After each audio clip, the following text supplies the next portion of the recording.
చలికాలం తోడుకోదు కదండి, పెరుగు తోడుపెట్టుకోవాలంటే ఏదైనా గిన్నెలో వేసి మూత పెట్టండి. నేనైతే రైస్ కుక్కర్లో వేసి మూత పెట్టాను, మంచిగా తోడుకుంది.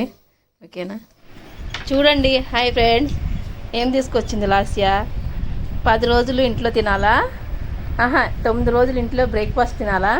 10వ రోజు నాడు షాప్కి వెళ్ళి బ్రేక్ఫాస్ట్ తెచ్చుకోవాలా కదా లాస్యా?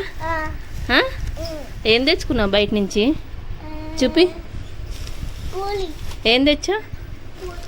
చూపి, అన్నీ తీసి చూపి. ఎప్పుడు ఇంట్లో తిని బోర్ కొడితే 10 రోజులకు ఒకసారైనా బయట తెచ్చుకోండి. మేమైతే తెచ్చుకుంటాము. బయటది అంటే ఎప్పుడు తినాలని కాదు, తిని బోర్ కొట్టింది అనుకో ఇంట్లోది ఎప్పుడో ఒకసారి, సరేనా? మేమైతే అలాగే తెచ్చుకుంటాం. మీరు కూడా అలాగే మాలానే తెచ్చుకుంటారా? కామెంట్ చేయండి. ఓకేనా, బాయ్ బాయ్ చెప్పు లాస్యా. ఓకేనా ఫ్రెండ్స్, ఫస్ట్ టైం ఎవరన్నా చూస్తే సబ్స్క్రైబ్ చేసుకోండి, లైక్ చేయండి, కామెంట్ చేయడం మర్చిపోకండి. నా వీడియో